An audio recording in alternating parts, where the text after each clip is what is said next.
قد عظمت فللأمجاد بانيها ومن يسعى إلى العليا بما فيها ويبني مجده جدلا فروح الفاتحة ليصبح همة.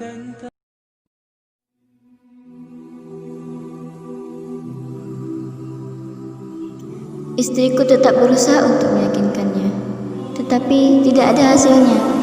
Akhirnya ia diam dan berdiri.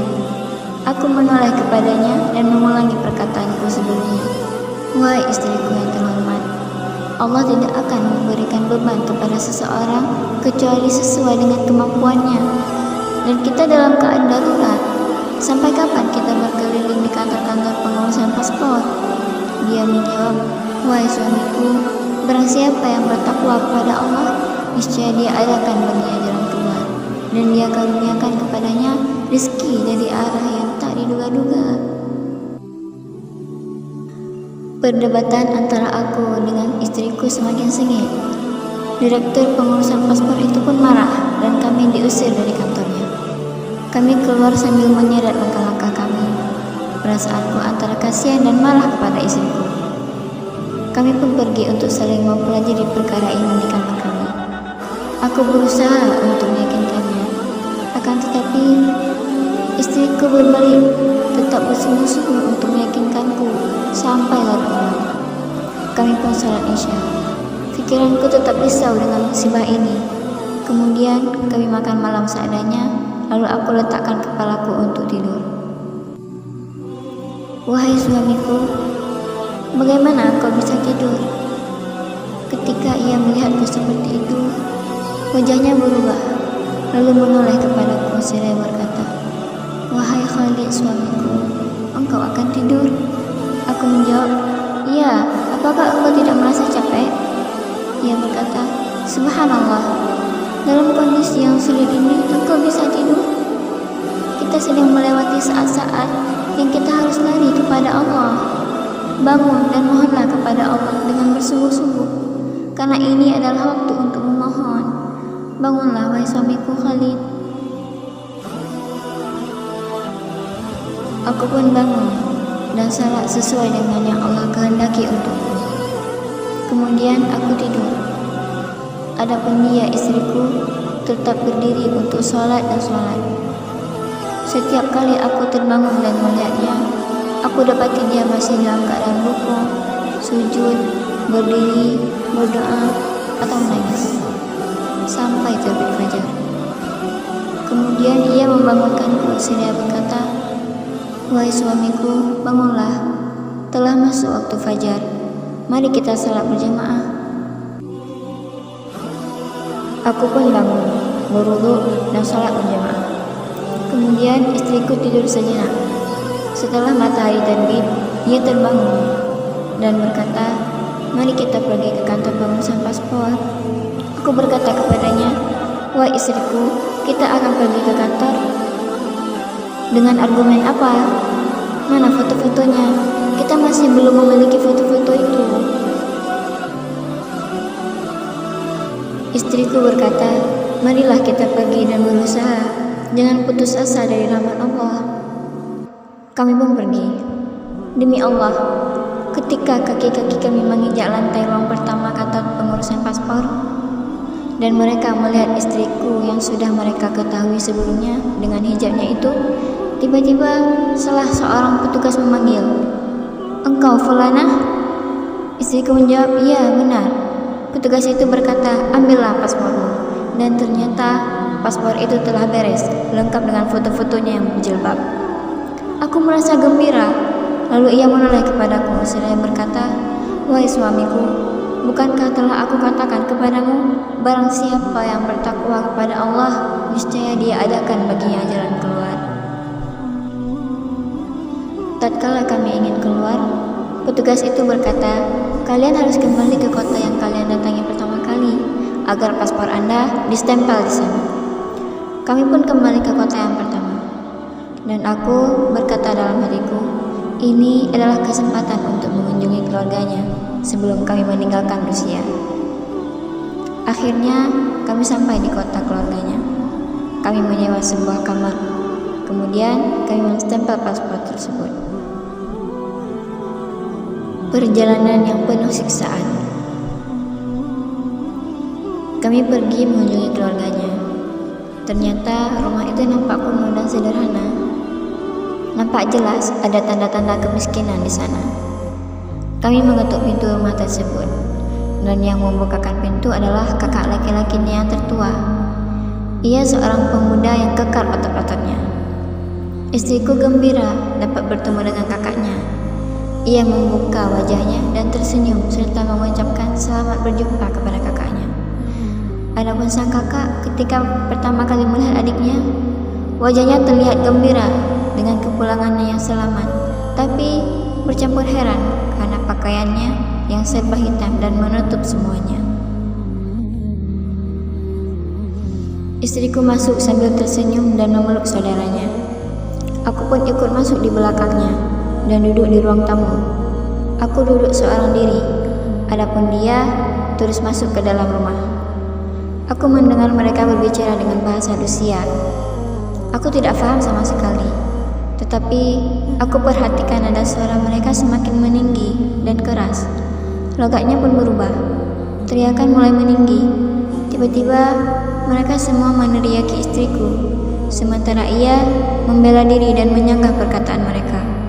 Aku merasa ada hal yang tidak baik dalam urusan ini, tetapi aku tidak bisa memastikannya karena aku tidak paham sedikit pun dari pembicaraan mereka.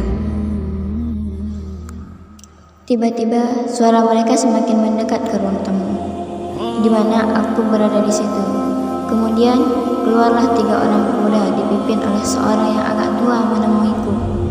Pada mulanya aku menduga bahwa mereka akan menyambut kedatangan suami dari anak mereka.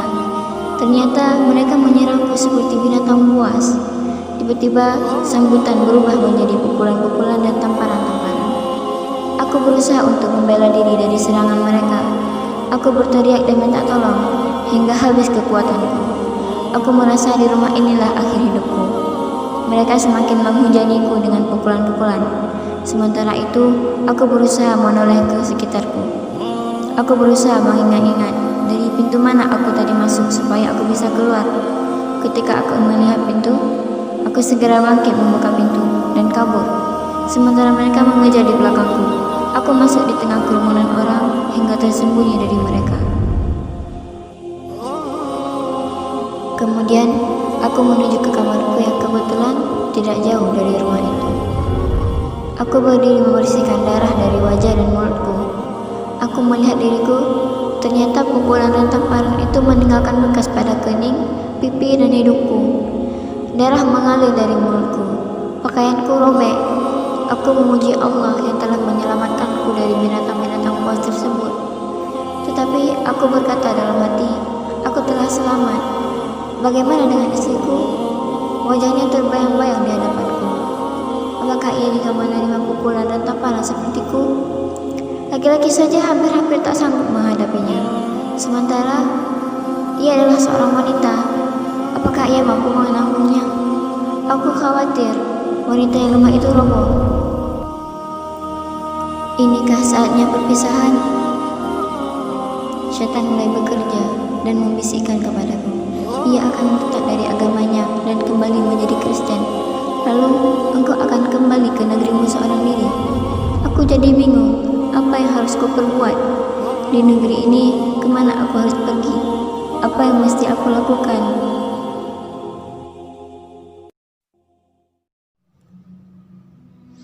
Nyawa di negeri ini murah. Engkau bisa menyewa seseorang untuk membunuh orang lain hanya dengan $10. Bagaimana kalau keluarga istriku menyiksanya? Lalu ia menunjukkan kepada mereka tempatku. Kemudian mereka mengutus seseorang untuk membunuhku di kegelapan malam. Pintu pun tertutup dan terkunci kembali. Aku tetap mengawasi dan mengintai. Aku berharap dapat melihat wajah istriku. Akan tetapi tak berhasil.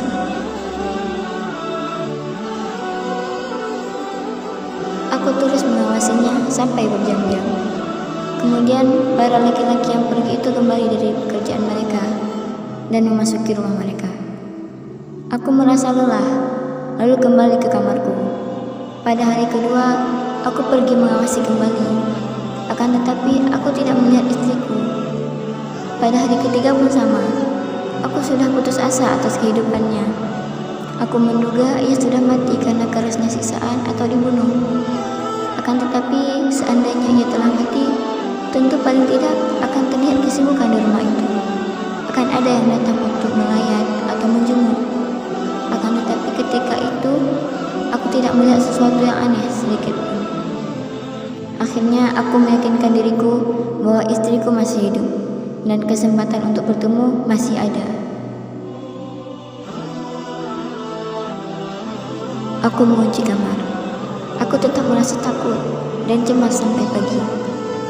Kemudian aku berganti pakaian, lalu pergi untuk mencari-cari informasi.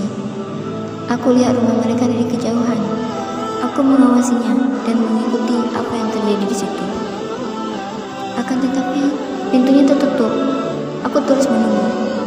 Tiba-tiba pintu terbuka dan keluarlah 3 orang pemuda dan seorang tua. Ketiga pemuda itulah yang menyiksaku kemarin. Dari penampilannya, nampaknya mereka akan pergi ke tempat kerja.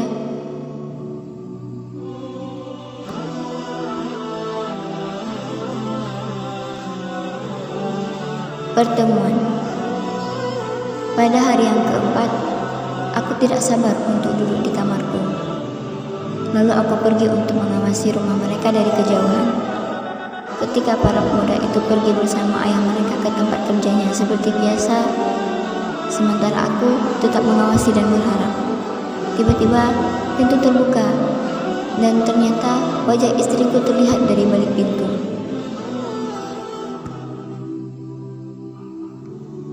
Aku sangat bahagia. Ternyata istriku masih hidup. Aku melihatnya menoleh ke kanan dan ke kiri. Aku melihat ke wajahnya. Ternyata penuh dengan lingkaran-lingkaran merah dan bekas-bekas pukulan dan tamparan. Pakaiannya bersimbah darah. Aku merasa cemas dan iba ketika melihat penampilannya. Aku segera menghampirinya. Aku melihatnya semakin jelas. Ternyata darah mengalir dari luka-luka di wajahnya. Kedua tangan dan kakinya pun mengalirkan darah. Pakaiannya robek-robek, tidak tersisa kecuali secari kain sederhana yang menutupinya. Kedua kakinya terikat dengan belenggu. Kedua tangannya pun diikat ke belakang dengan rantai. Tatkala aku melihatnya seperti itu, aku menangis. Aku tidak dapat menguasai diriku. Istriku berkata kepadaku sambil menahan air matanya dan merintih karena pedihnya siksaan. Dengarkan wahai suamiku Khalid, jangan engkau cemaskan diriku. Aku tetap teguh di atas perjanjian. Demi Allah yang tiada Tuhan selain Dia. Apa yang aku temui sekarang ini tidak sebanding seujung rambut pun dengan apa yang ditemui oleh para sahabat Nabi dan para tabi'in, apalagi para Nabi dan Rasul. Dan aku berharap agar engkau tidak ikut campur dalam urusan antara aku dan keluargaku. Dan pergilah cepat-cepat sekarang juga, serta tunggulah aku di kamar. Akan tetapi, berbanyaklah doa, qiyamul lail dan sholat. Aku pun pergi dari sisinya, sementara aku merasa sangat iba dan sedih atas dirinya. Aku tinggal di kamarku sehari penuh menunggunya. Aku mengharapkan kedatangannya. Hari berikutnya pun lewat. Hari ketiga juga berlalu. Sampai malam tak larut, tiba-tiba pintu kamarku diketuk. Aku terkejut. Siapakah gerangan yang ada di balik pintu? Siapa yang mengetuk itu? Aku merasa sangat takut. Siapa yang datang pada tengah malam begini? Boleh jadi keluarganya telah mengetahui tempatku, atau boleh jadi istriku telah mengaku, lalu keluarganya datang untuk membunuhku. Aku ditimpa ketakutan seperti mau mati. Tidak ada jarak antara aku dengan kematian kecuali seujung rambut. Aku bertanya dengan mengulang-ulang, siapa yang mengetuk pintu itu? Tiba-tiba terdengar suara istriku berkata dengan penuh kelembutan, "Bukalah pintu, aku Fulana." Kemudian aku nyalakan lampu kamar dan aku buka pintu. Ia masuk dalam keadaan gemetar dan kondisi yang menggenaskan. sementara luka-luka di sekujur tubuhnya. Ia berkata, "Cepat kita pergi sekarang." Aku berkata, "Sementara keadaanmu seperti ini?" Ia menjawab, "Ya, cepatlah." Aku mulai membereskan pakaianku, sementara ia mengambil kopernya. Ia mengganti pakaiannya dan mengeluarkan hijab dan mantan luarnya, lalu dipakainya. Kami segera mengambil semua barang-barang kami, lalu turun dan naik taksi. Wanita yang lemah itu menghempaskan tubuhnya yang lapar dan penuh luka itu ke kursi. Begitu aku naik taksi, aku langsung berkata kepada sopir dengan bahasa Rusia, "Ke bandara, Pak." Aku memang sudah mengetahui beberapa kata dalam bahasa Rusia, tetapi istriku berkata, "Tidak, kita tidak akan pergi ke bandara, tetapi kita akan pergi ke suatu desa." Aku bertanya, "Kenapa? Bukankah kita akan kabur?" Ia menjawab, "Benar, akan tetapi jika keluargaku tahu akan bepergianku, mereka pasti akan segera mencari kita di bandara. Kita pergi saja ke suatu desa. Jika kita telah sampai di desa tersebut, kita akan turun, lalu naik mobil lain ke desa yang lainnya, kemudian ke desa lainnya, kemudian ke sebuah kota lain yang di situ ada bandara internasional." Ketika kami telah sampai di bandara internasional, kami segera memesan tiket untuk pulang ke negeri kami. Akan tetapi pemesanan terlambat. Lalu kami menyewa sebuah kamar dan tinggal di situ. Tatkala kami sudah merasa tenang tinggal di kamar, istriku melepas mantel luarnya. Aku melihat kepadanya, "Ya Allah, ternyata tidak ada satu tempat pun yang selamat dari darah. Kulitnya tercabik, darah-darah membeku, rambutnya terpotong-potong, dan bibirnya membiru." Kisah yang menakutkan. Aku bertanya kepadanya, "Apa yang telah terjadi?" Ia menjawab, "Ketika kita telah masuk ke rumah, aku duduk bersama keluargaku. Lalu mereka berkata kepadaku, 'Pakaian apa ini?'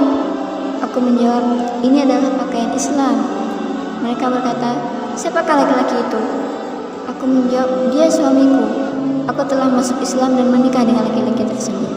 Mereka berkata, 'Tidak mungkin ini terjadi.' Kemudian aku berkata, 'Dengarkanlah dulu ceritaku.' Lalu aku ceritakan kepada mereka kisah laki-laki Rusia yang ingin menarikku ke lubang prostitusi. Lalu bagaimana aku bisa lari darinya, kemudian pertemuanku denganmu.